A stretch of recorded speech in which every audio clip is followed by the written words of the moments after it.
I want to start by shouting out the defensive trio of Josh Hart, OG Anunoby, and Mikal Bridges. I'm going to have some clips of this today. We're experimenting with some new social media content. I'm going to put together some video examples of this for later today. But those three guys really dominated the defensive end of the floor during that second quarter run.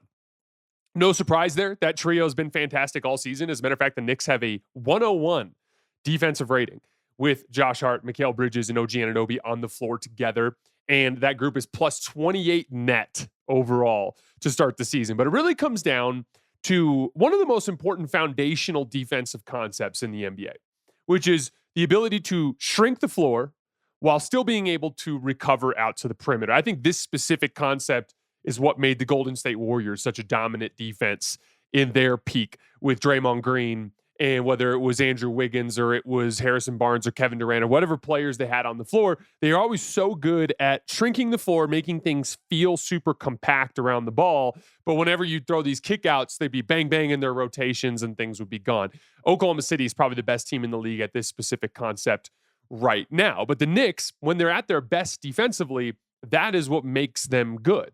All three of those particular guys, Josh Hart, Mikal Bridges, and OG Anunoby, are very good, like athletic dig down and recover guys. They can cover ground when they need to make things feel compact, but still get out to the perimeter.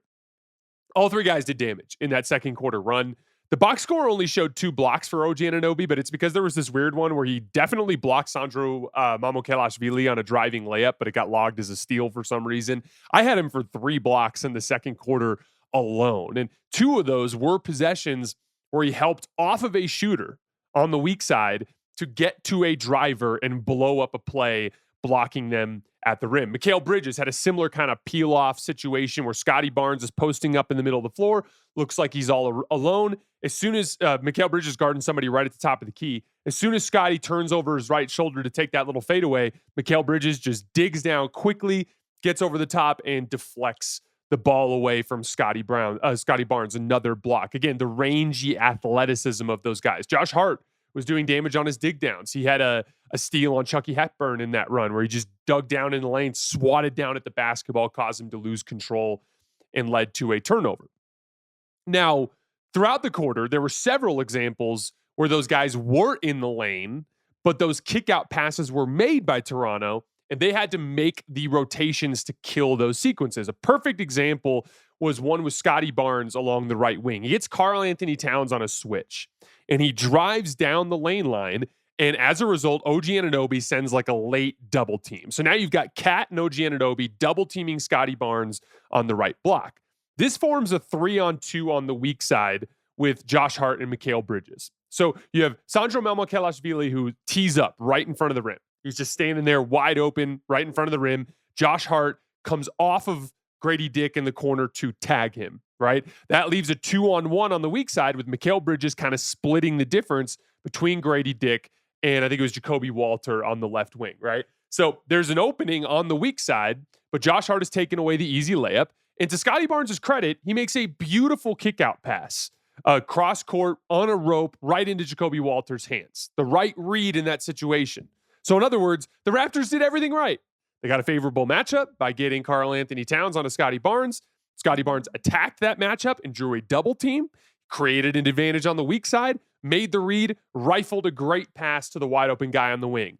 Here's the problem. Mikal Bridges flies out to Jacoby Walter. Josh Hart flies out to Grady Dick in the corner, and Mamukelashvili's not open anymore because Cat just quick peels off right onto Mamu. Bam, the advantage is gone. Those are the kinds of sequences that blow up these, that allow the Knicks to essentially load up on the ball, but not give up easy openings on the weak side because they have these rangy athletes that can recover back out to the perimeter. And by the way, the Knicks defense is up to 10th in defensive rating now after their performance in Toronto last night. That has been one of the driving forces to the successful stretches of Knicks defense dating even back to last year.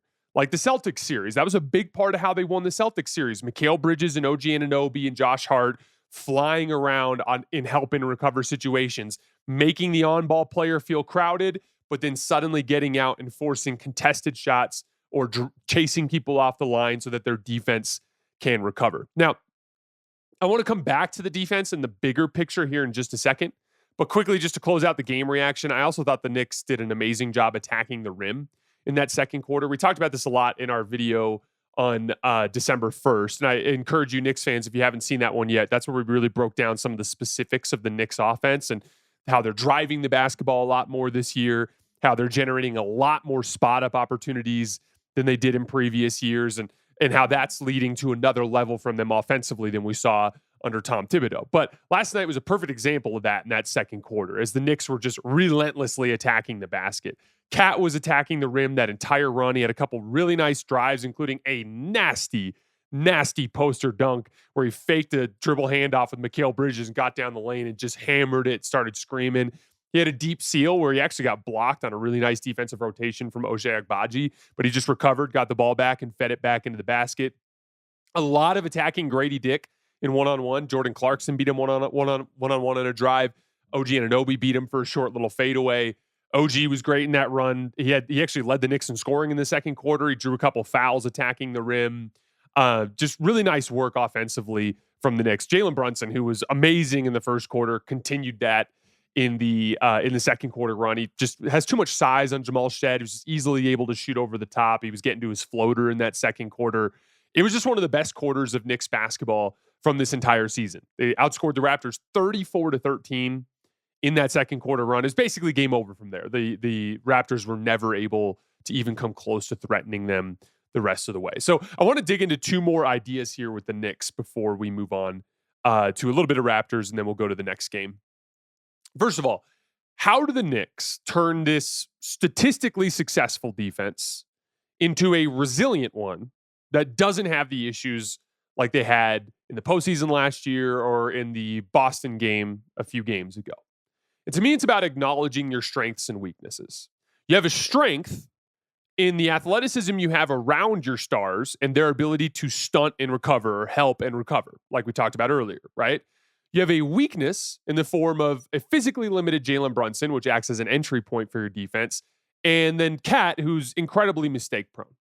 Now, some of Cat's mistake making is just part of the deal, and there's nothing you can do to coach that out of the situation or build a lineup to cover for him. Like that last second or late kind of crunch time closeout on Jordan Walsh in the left corner of the Celtics game, where he just guy who's 3 for 9 on quarter threes in the entire season, and Cat's like jumping out of his shoes to chase him off the line, and Jordan Walsh just driving for a layup. Like there's nothing Mike Brown can do about that. That's just an incredibly stupid mistake, right? Or the stuff that was happening at the tail end of the Pacers series where Cat is like in transition defense position at the top of the key and he's like crashing off the top, and they're just giving up runouts to Pascal Siakam the other way because Cat's not paying attention to like a foundational concept of transition defense, which is when you're at the top of the key, you're the get back man. You're not the crash the offensive glass man, right? Like there's a certain amount of that sort of thing that Cat's just going to do a couple times every game, and it is what it is.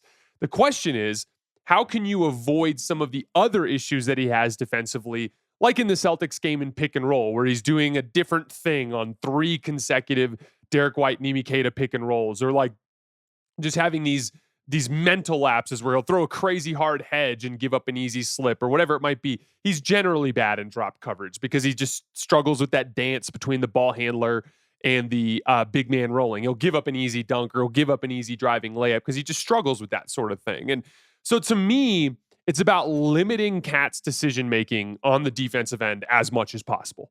The more decisions you have him make, the more likely he is to make a bunch of mistakes. This is where I actually like how much the Knicks were switching on the defensive end last night. They've done a lot of switching this season in general, but I talked about this going back to last season. That's my favorite look for the Knicks, is switching with Cat and Brunson rather than hedging with Brunson or running drop with Cat.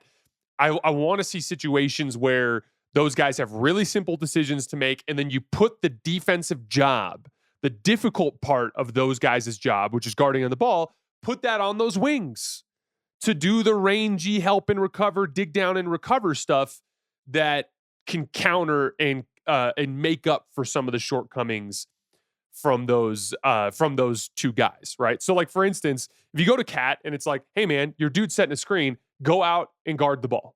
Make sure you're at the level so you don't give up an easy catch and shoot or easy little pull up 3 off the other side of the screen. and just do the best you can to guard the ball. If you get beat, we'll have a plan for it. Try to get beat towards the sideline or whatever it is. Just have basic stuff. Although, again, game plan discipline is not Cat's strength. But you have him just focus on a simple task of guarding the man in front of him, right? Now, the second piece of this is you want to avoid what happened at the end of the Celtics game where Jaylen Brown's attacking Jalen Brunson over and over again. And he's scoring on him one-on-one. And then it leads to the blitz. And so now you're trying to protect Brunson, so you start blitzing Jaylen Brown 30 feet from the basket. And it just is really difficult to make those rotations because your defense is too spread out over too large of a space, right? In that situation, you only have 3 defenders within 30 feet of the basket at that point. It's just really difficult to rotate out of that, right? So rather than blitzing or something that compromises your defense too extensively at the beginning of possessions, when Cat and Brunson are struggling one-on-one or you're trying to send that second defender, send it on the drive. Send it on the drive like you did in this Toronto Raptors game. Have those guys guard, and then once the offensive player actually looks to attack and is head down driving or whatever it is, that's when you send the second defender. Those are easier rotations to make because you have all 5 of your defenders, within 20 feet of the basket, and you can throw some more traditional closeouts from there. And so, again, I like the switching. I want to see more of it. I want to see less hedging. I want to see less drop, more switching with Cat and Brunson. Don't send the help aggressively too far away from the basket. Have those guys just press up on the ball, lean on your help and recover athleticism in the form of Josh Hart, OG Anunoby, and Mikal Bridges. Now, there's a certain part of me that will always view the Knicks defense as somewhat vulnerable because of Cat and Brunson, no matter how good they look statistically in the regular season. And by the way, they were 13th in defense last year. It's not that bad, and it's not that far behind where they are this year, right? But it's about finding a way to be just a little bit more resilient against the best offenses that you'll face later on down the line. That will go a long way towards improving their chances.